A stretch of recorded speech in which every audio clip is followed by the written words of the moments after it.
ये पेरेंट्स यहाँ पर जो धरना लेके बैठे हुए हैं, जो भाजपा सरकार एक गलत कानून लेके आ रही है बच्चों की शिक्षा के लिए। पहले इतनी महंगाई है और स्कूलों की फीस बढ़ाने के लिए ये कानून ला रहे हैं, बहुत गलत है। जो गवर्नमेंट से जो सहायता लेके जो अपने स्कूल चला रहे हैं, जो लोगों का खून चूस रहे हैं, वो लोग पनप रहे हैं। शिक्षा को सेवा के रूप में रखा जाए, ना कि रोजगार के रूप में रखा जाए। हमारे स्कूलों का स्टैंडर्ड दिन पे दिन घटता क्यों जा रहा है? तो ये बहुत चिंता का विषय है। आज यूपी के अंदर 25,000 स्कूल बंद हुए हैं, पूरे देश में 90,000 स्कूल बंद हो चुके हैं। ये सरकार बिल्कुल निकम्मी है। मोदी जी के इतने बड़े बड़े दावे लोगों के लिए कह रहे हैं फ्री स्कूल। मंदिर बनाने से पेट थोड़ी भर रहा है। हम मांग करते हैं तुरंत इस बिल को वापस लिया जाए। आज हम जो जितने भी अभिभावक यहाँ एकत्र हुए हैं, जो नया बिल आ रहा है एजुकेशन बिल, हम उसके खिलाफ आए हैं। दिल्ली में प्राइवेट स्कूलों द्वारा बढ़ाई जाने वाली बेतहाशा फीस के खिलाफ, बच्चों के साथ होते गलत व्यवहार के खिलाफ आज बड़ी संख्या में अभिभावक दिल्ली विधानसभा का घेराव करने जा रहे हैं। आइए उनसे जानते हैं कि उनकी प्रमुख मांगें क्या हैं और वो क्यों सरकार के खिलाफ आज विधानसभा का घेराव करने पर मजबूर हुए हैं। आज बीजेपी विधानसभा में एक बिल पारित करने जा रही है, जिससे जो प्राइवेट स्कूल है उनको अनाप शनाप फीस बढ़ाने के लिए मनमानी करने का तरीका मिल जाएगा।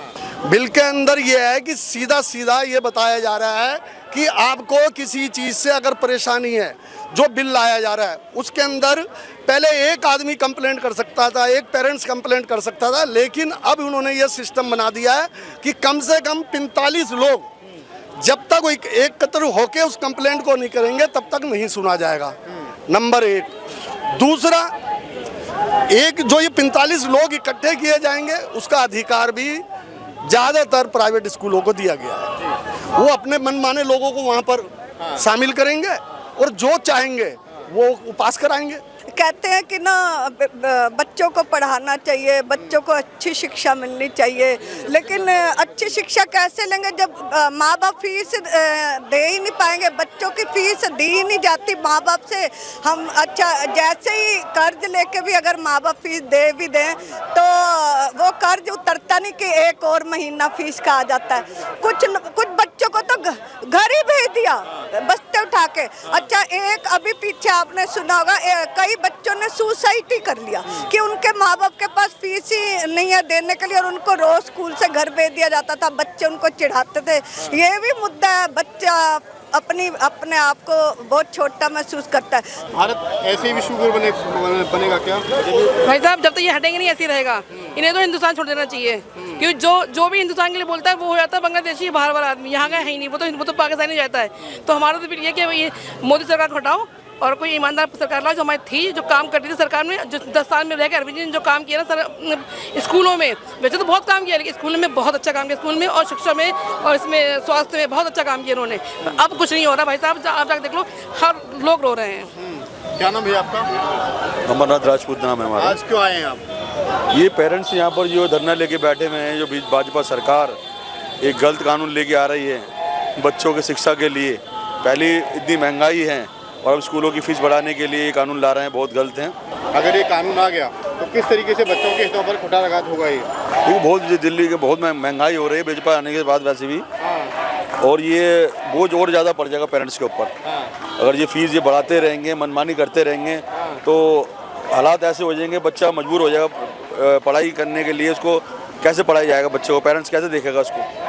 प्राइवेट स्कूलों को गवर्नमेंट से जो एड लेके ज़मीनें ले रहे हैं, जो गवर्नमेंट से जो सहायता लेके जो अपने स्कूल चला रहे हैं, जो लोगों का खून चूस रहे हैं, वो लोग पनप रहे हैं। तो हमारी सरकार की जो पॉलिसी होनी चाहिए, मेरा अपनी पर्सनल राय है कि ये गरीब और अमीर के नाम पे जो शिक्षा दी जा रही है ये बंद होनी चाहिए।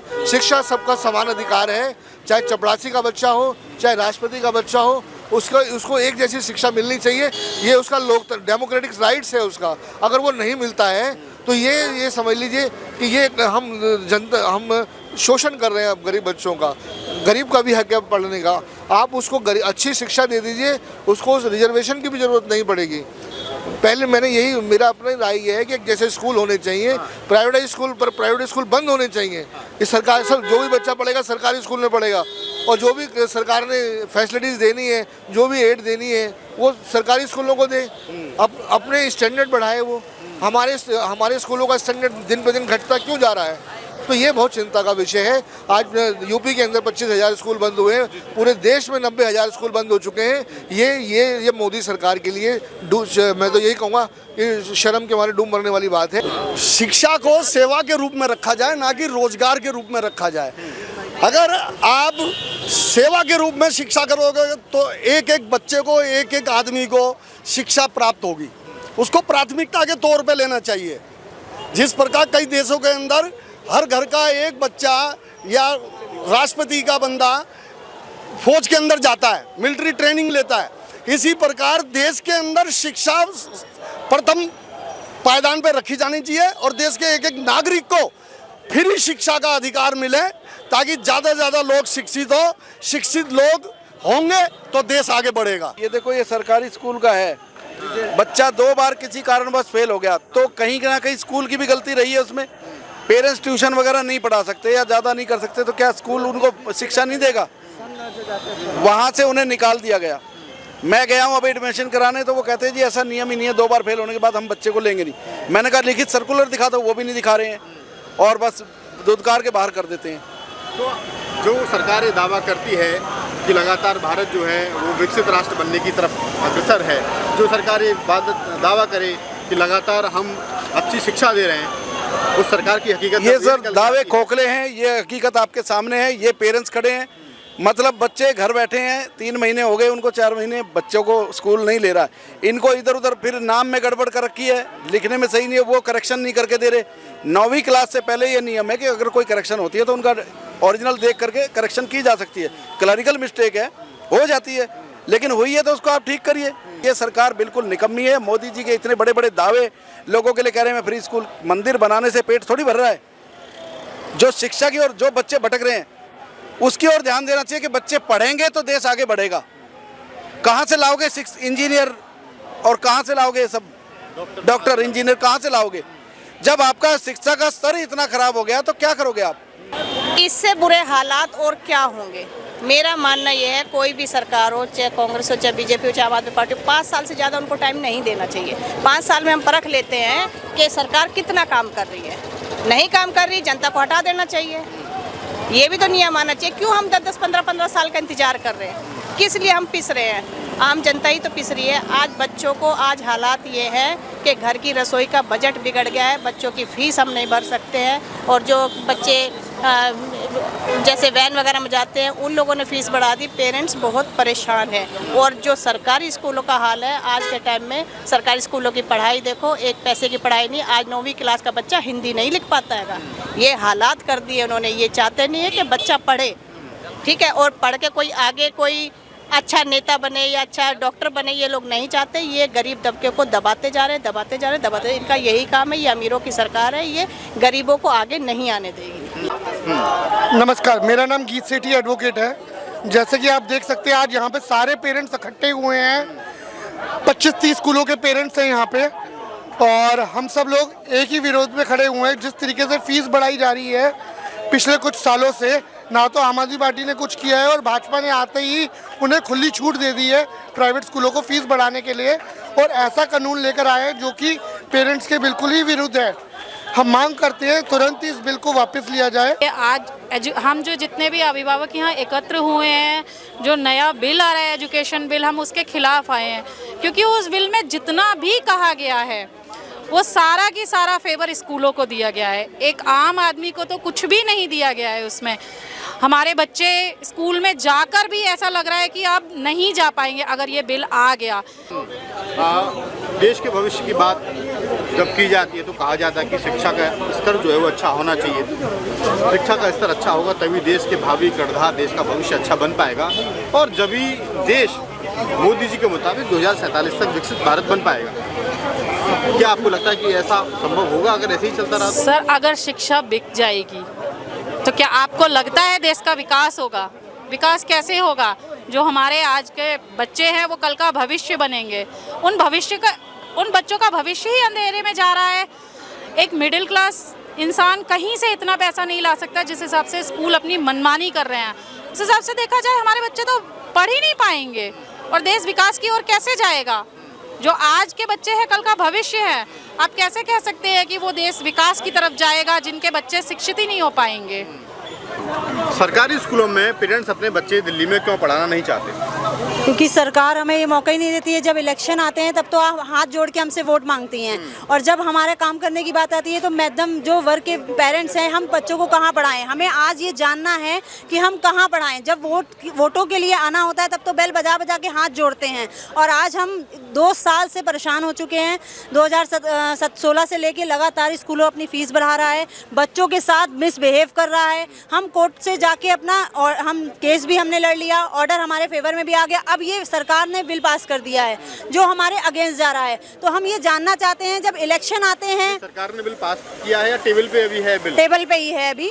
आज हम उसको उसी के खिलाफ रोकने के लिए आवाज़ बनकर आए हैं कि ये जो बिल पास हो रहा है वो हमारे अगेंस्ट है। अब हम उनसे ये जानना चाहते हैं इस बिल में जो उन्होंने डाले हैं, जो अपने पॉइंट्स डाले हैं, हमें ये जानना है कि अब हम अपने बच्चे लेके कहाँ जाएं। एक एक बच्चे को अगर हम 12-12, 15-15 हज़ार रुपए दे के फीस पढ़ाएंगे तो हम क्या खाएंगे और दूसरे बच्चे को क्या पढ़ाएंगे।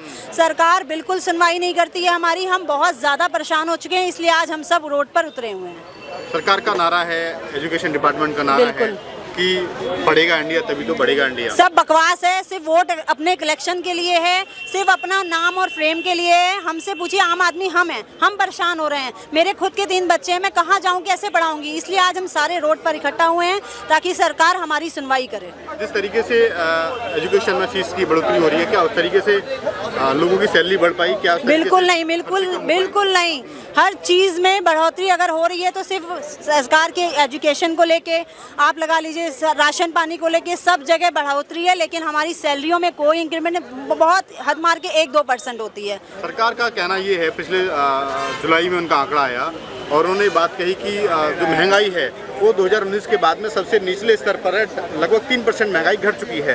तो आपको क्या लगता है कि महंगाई वास्तव में घटी है? नहीं, बिल्कुल नहीं घटी है। ये कहने की बातें हैं, सिर्फ और सिर्फ अपना वोट बैंक बनाने के लिए है। हमसे पूछिए, आम जनता हम हैं, हमें पता है। हम टमाटर लेने जा रहे हैं, चाहे राशन लेने जा रहे हैं, चाहे बच्चों को पढ़ा रहे हैं, हमें पता है। हम 1-1 रुपए के लिए मोहताज हो रहे हैं क्योंकि हमारी सैलरियाँ तो बढ़ती नहीं हैं। लेकिन हाँ, दिखाते फेम में ये हैं कि आप पब्लिक की सुन रहे हैं, लेकिन सच्चाई ये है कि ग्राउंड पे आके आज देखें वो कि कुछ पब्लिक की सुनवाई नहीं हो रही है। एक एक बच्चा स्कूल में जो हालात हो रहे हैं, टीचरों का मिसबिहेव हो रहा है।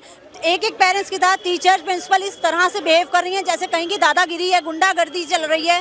सब जगह एक तरह से गुंडागर्दी इस कदर बढ़ चुकी है। बच्चों को आगे करके हमें इससे कहा जा रहा है बच्चों को तुम्हारे नहीं पढ़ाएंगे, फीस पूरी दो। मतलब एक दबंगई जो होती है स्कूलों में, शिक्षा का कोई नाम नहीं। जैसे कहते हैं बेटी पढ़ाओ बेटी बचाओ, ये सब बकवास है। हम देख रहे हैं रोज मैं 2 साल से मैं खुद अपने बच्चों को लेके बहुत ज़्यादा परेशान हूँ। बेटियों को भी टॉर्चर किया जाता है, बच्चों को अलग किया जाता है कि इन्हें डीओई को स्पेशल डीओई के हिसाब से जो फीस पे कर रहे थे उन बच्चों को अलग बैठाया जा रहा था। हम बहुत ज़्यादा परेशान हो गए, इसीलिए आज हम रोड पे खड़े हैं और हम ये सरकार से मांग करते हैं कि ये बिल वापस लें। जो बिल लाया गया है ये पेरेंट्स का गला घोटने के लिए है कि 15 पेरेंट्स अगर % इकट्ठे हो गए, 85% की सहमति चाहिए। क्या मैं ये पूछ रहा हूँ कि 85% पेरेंट्स इकट्ठे हो सकते हैं? कभी भी नहीं होंगे। इन लोगों ने उन उद्योगपतियों को चमकाने के लिए और उनका बिजनेस बढ़ाने के लिए ये बिल लाया गया है और ये एक आम आदमी के लिए क्या है, उससे शिक्षा का अधिकार छीनने के लिए है कि एक आम आदमी, ये बताइए 12,000 15,000 रुपये अगर वो अपने बच्चे की फ़ीस भरेगा और उसके 2 बच्चे हैं तो ये बताइए वो खाएगा क्या और कमाएगा क्या। तो शिक्षा का जो स्तर है ना वो इस सरकार इतना गिर गया है। वैसे गिरा तो पहले भी हुआ है कि हर जगह बोर्ड लगे हुए हैं, 10वीं पास 12वीं करे, 12वीं पास BA करे, BA पास MBBS करे, ये तो पहले ही गिरा हुआ है। पर इन लोगों ने शिक्षा को बिल्कुल ऐसा कर दिया है कि शिक्षा, स्वास्थ्य और न्याय गरीब के लिए छोड़ा ही नहीं है। यह एक आम आदमी को मारने का सबसे बड़ा षड्यंत्र है। पहले इन्होंने क्या किया, बच्चों को स्कूलों में दवाई दे के, कभी कैल्शियम के नाम पे, कभी पेट के कीड़ों के नाम पे। अरे स्कूल है क्या, हॉस्पिटल है? और अपनी खुद की दुकान खोल ली, वहाँ से बुक दे के, वहाँ से कपड़े देकर, मतलब हर तरीके से ठग रहे हैं पेरेंट्स को। इनको शर्म नहीं आ रही। मतलब वो एक कवि ने कहा था कि बुलंदी का नशा संतों का जादू तोड़ देती है और हवा उड़ते हुए पंछी के बाजू तोड़ देती है। और थोड़ी बहुत गैरत जरूरी है। मुख्यमंत्री किसी मौके पर तो तबायत तक अपने घुंघरुआं तोड़ देती है। इन लोगों ने शर्म नहीं आ रही बिल्कुल। और ये बच्चों के भविष्य के साथ खेल रहे हैं, जो आने वाला भविष्य है। बच्चे अगर पढ़ेंगे नहीं तो वो क्या करेंगे? चोरी करेंगे, डाके डालेंगे या मर्डर करेंगे। क्या करेंगे अगर बच्चा, एक पेरेंट्स नहीं पढ़ा पाएगा, एक आम आदमी नहीं पढ़ा पाएगा अपने बच्चे को? इन्होंने शिक्षा को ही ख़त्म करना है कि आपस में लोग कट्टे मरे कुछ नहीं, बस इनकी राजनीति चमकनी चाहिए। तो इसलिए हर आदमी ने, हर युवा ने, देश के ने, हर पेरेंट्स ने आवाज़ उठानी होगी और नारा देना होगा कि भारत की हुंकार है और जनता ही सरकार है। हम तब जीतेंगे जब सब जीतेंगे।